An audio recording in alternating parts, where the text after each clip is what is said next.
नमस्कार।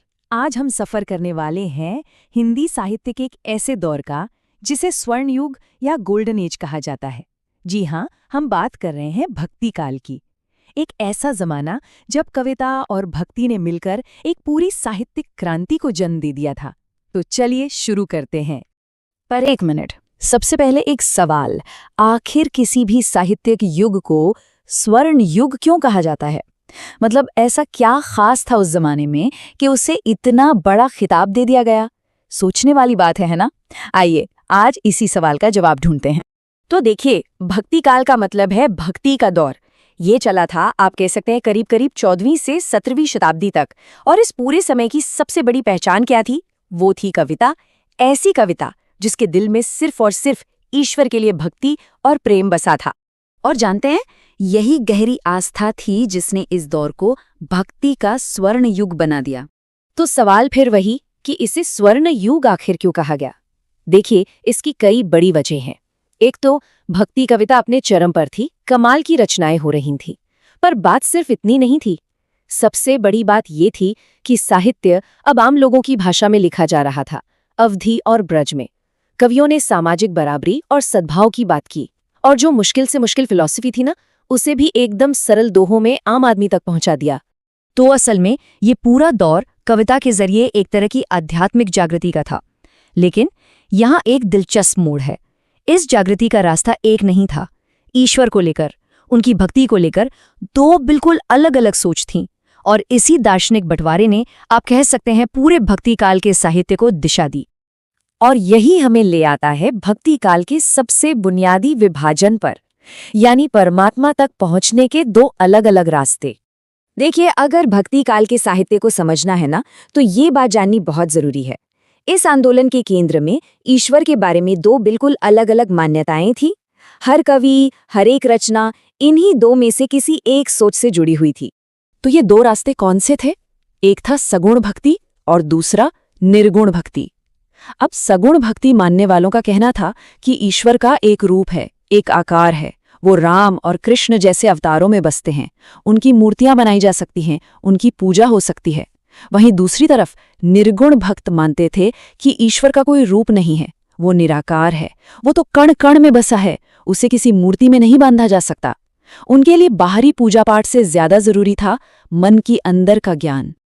अच्छा, अब कहानी और भी दिलचस्प होने वाली है, क्योंकि ये जो दो मुख्य रास्ते थे ना, सगुण और निर्गुण, ये आगे जाकर कविता के 4 अलग अलग मजबूत स्तंभों में बंट गए।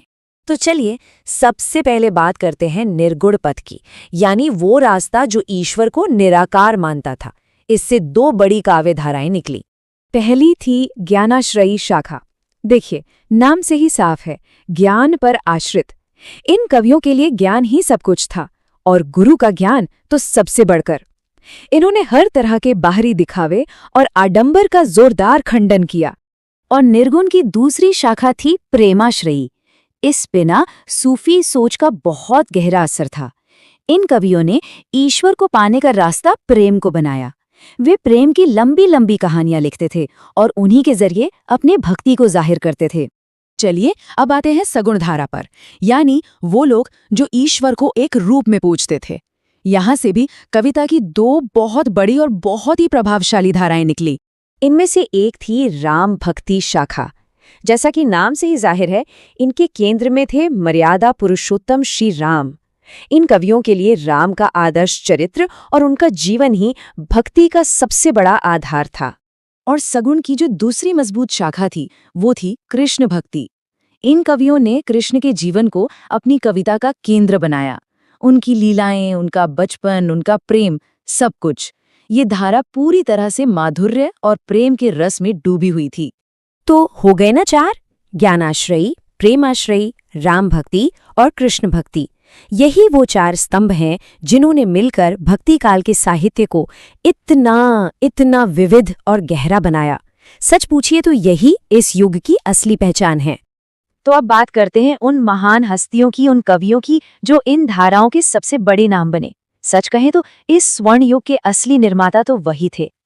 और इन चारों धाराओं को हमेशा के लिए अमर कर दिया इनके महान कवियों ने। ज्ञानाश्रय शाखा के सबसे बड़े कवि हुए कबीरदास, जिनकी रचना बीजक आज भी समाज के पाखंड पर सीधी चोट करती है। फिर प्रेमाश्रय शाखा में मलिक मोहम्मद जायसी, जिनका पद्मावत प्रेम की एक ऐसी कहानी है जो आज भी लोगों को हैरान कर देती है। सगुण धारा में आए तो कृष्ण भक्ति के सम्राट सूरदास, जिनका सूरसागर भक्ति के रस का समंदर है। और फिर राम भक्ति शाखा के गोस्वामी तुलसीदास, जिनका रामचरितमानस तो आज करोड़ों लोगों की आस्था का केंद्र बना हुआ है। और इन सब में जो सबसे जरूरी बात थी वो ये कि इन सभी कवियों ने संस्कृत जैसी विद्वानों की भाषा को छोड़कर आम लोगों की भाषा में लिखा, अवधि में, ब्रज में, ताकि ज्ञान और भक्ति सिर्फ कुछ लोगों तक सीमित न रह जाए। ये अपने आप में एक बहुत बड़ी सामाजिक क्रांति थी। और भक्ति काल का असर वो तो आज सदियों बाद भी हम सब महसूस करते हैं। इन कवियों ने आध्यात्मिकता को मंदिरों और मठों से निकालकर आम आदमी के घर तक पहुंचा दिया, जाति पाति के भेदभाव पर कड़ा प्रहार किया, अपनी अपनी क्षेत्रीय भाषाओं को इतना सम्मान दिलाया कि वे साहित्य की भाषा बन गईं। और उनकी रचनाएं वो आज भी हमें प्रेम, भक्ति और सच्चाई के वही शाश्वत पाठ पढ़ाती हैं जो कल भी सच थे और आज भी हैं। तो आखिर में बस एक सवाल, ईश्वर का साकार रूप या निराकार, ज्ञान का रास्ता या फिर प्रेम का? भक्ति को लेकर सदियों पुराने ये विचार आज की इस मॉडर्न दुनिया में इनमें से कौन सा विचार सबसे ज्यादा प्रासंगिक लगता है? सोचने के लिए छोड़ जाते हैं।